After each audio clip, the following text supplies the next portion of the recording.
Well, to get a perspective of what this means to the world, should the world be worried? Should politicians, who would be looking at this, especially between the Democrats and Republicans, how would they play this out?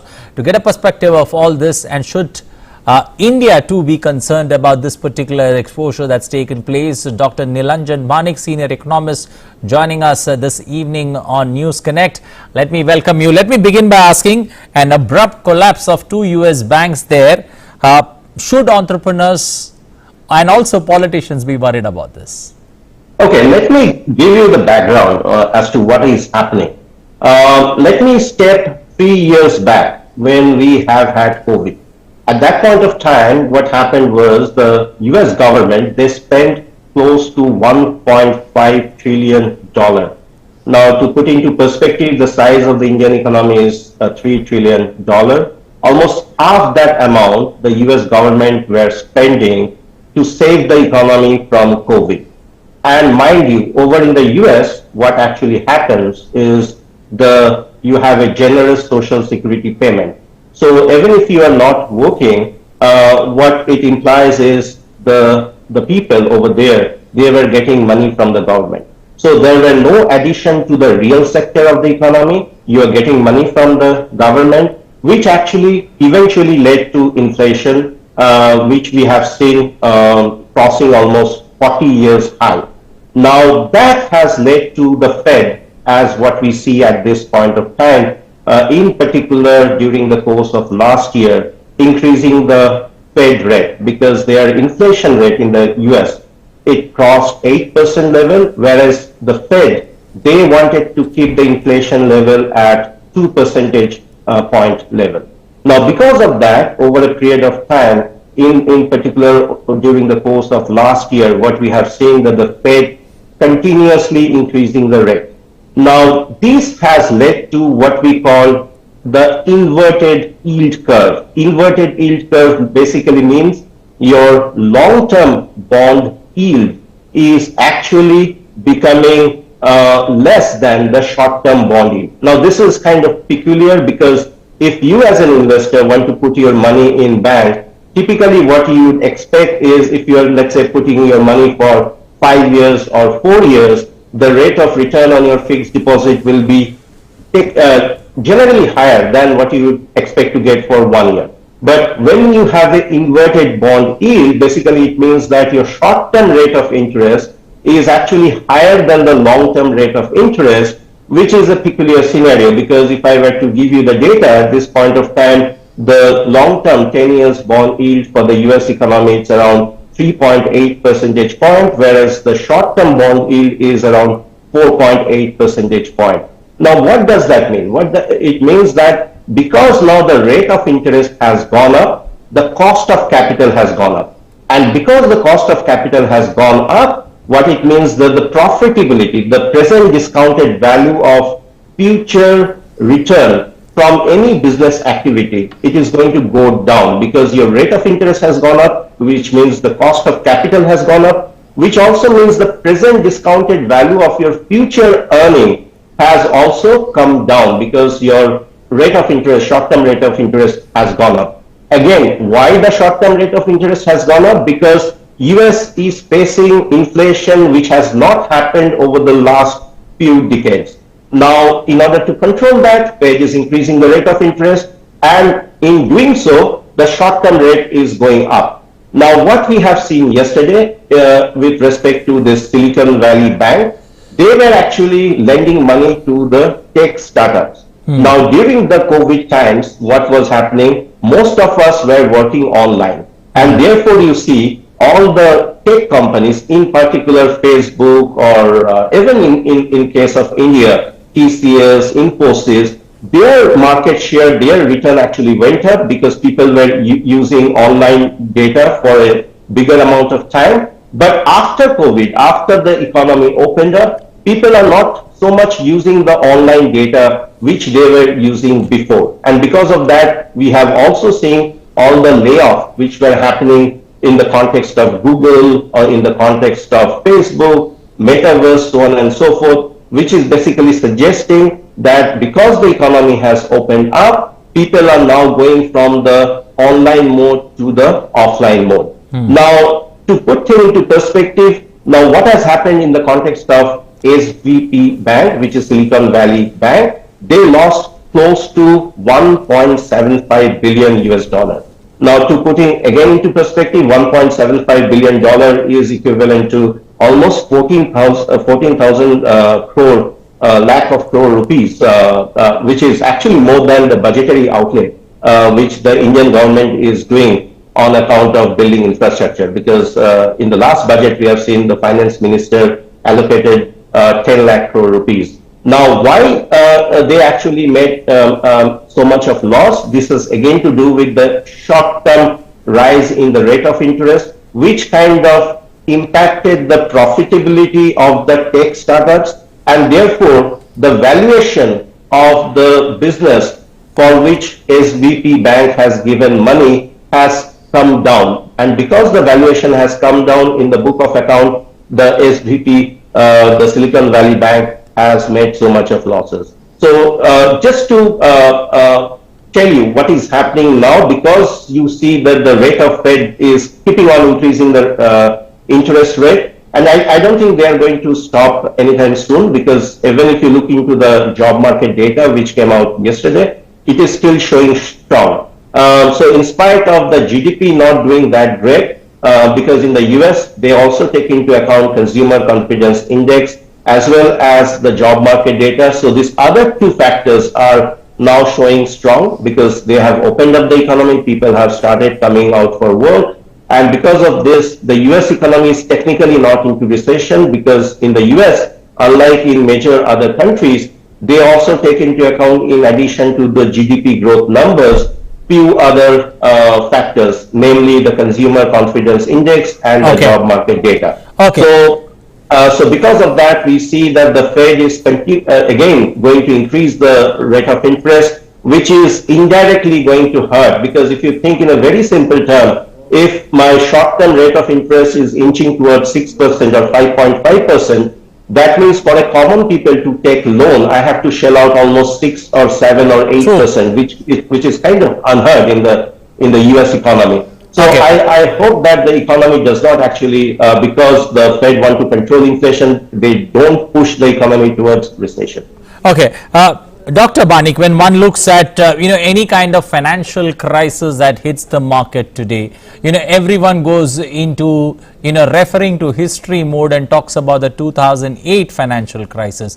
Do you see a likelihood of that getting repeated, or this seems to be not on the same lines? Yeah, so one similarity between 2008 and what we are seeing right now is the inverted bond yield, something I mentioned, which is the long-term rate is lower than the short-term rate. But in the 2008, what happened, it actually originated from the real estate sector. And that type of thing, I don't think is going to happen at this point of time, because what is happening at this point of time, the increase in rate is happening because the US Fed is firefighting to stop the additional bout of inflation. Now that has some implication for a growing, large economy like India, because as the US Fed increases the rate, typically what happens is the investor, the foreign institutional investor, they tend to take money away from the emerging economy to the more developed countries like North American economy, or for that matter European economy. Now that is a cause of concern, because if RBI also do not increase the interest rate in tandem to what the Fed is doing, we are going to settle down for a depreciating rupee, which is not a good news for a country like India, because that also have an indirect impact on our inflation. Okay, Dr. Banik, the collapse of the Silicon Valley, and you made a mention about Indian startups too that have benefited immensely from it. So is there a cause of concern, especially for Indian startups, looking at the way ahead? In a way, yes, because now our startup system has become very much matured. We are strong, almost 3 lakh crore rupees.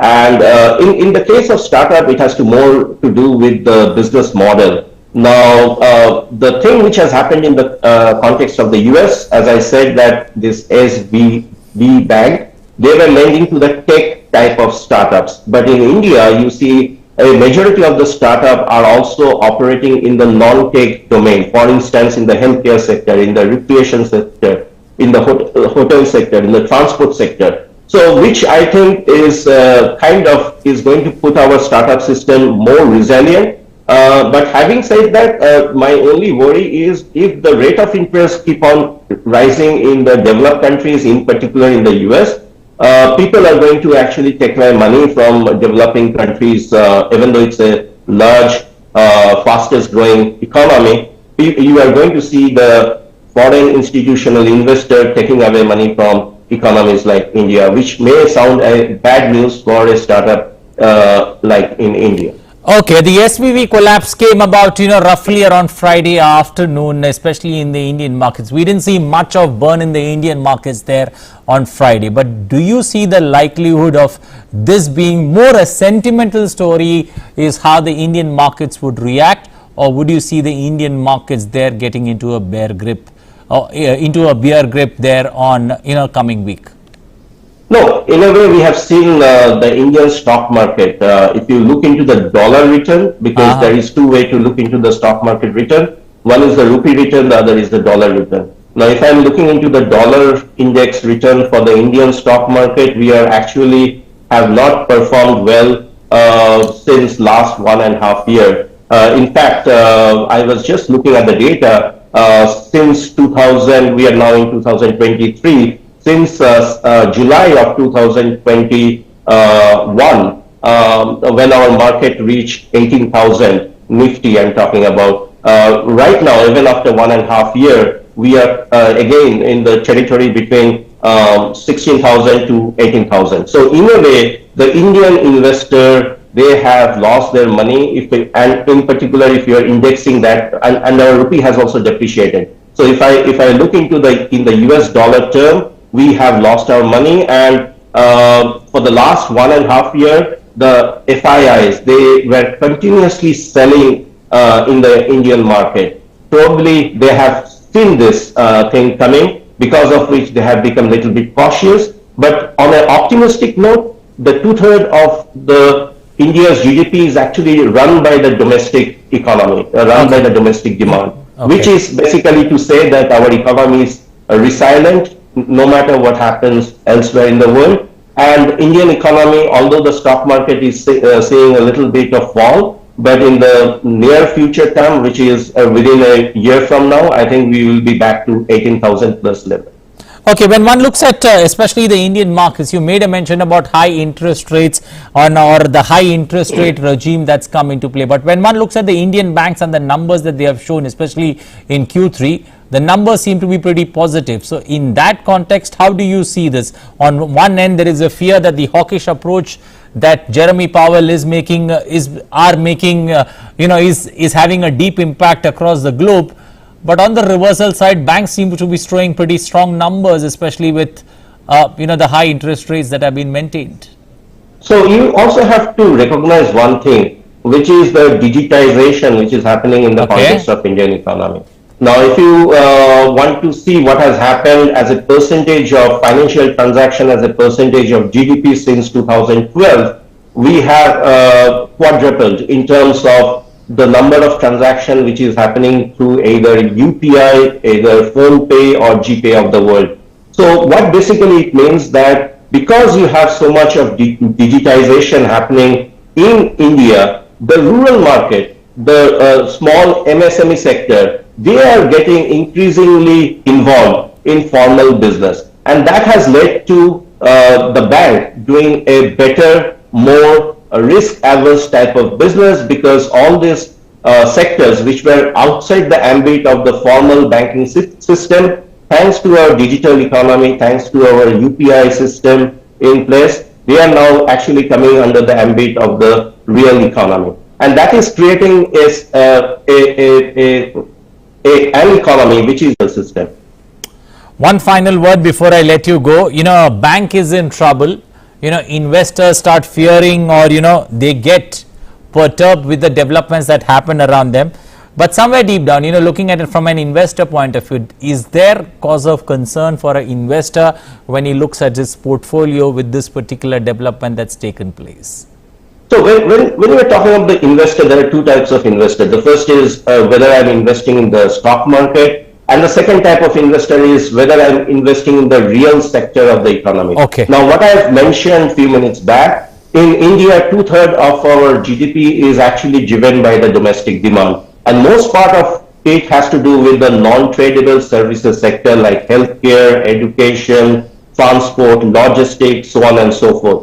Now, the Indian economy is doing very well in terms of the growth, and we have seen it is the fastest growing large economy in the world. So if I were to invest in startups which are operating in the Indian ecosystem, as an investor, I will put my money. But if I am trying to be a punter, want to make quick money from the stock market, I rather shy away from that activity for the time being. But I still believe within 1 year from now, the Nifty is going to cross 18,000 marks. Okay, we'll leave it on that point of optimism that you put together there, Dr. Nilanjan Banik. Thank you and appreciate you joining us, explaining it threadbare to our audience on what this particular Silicon Valley Bank and the closure of it means there for the rest of the world. Thank you once again. Thank you. Thank you.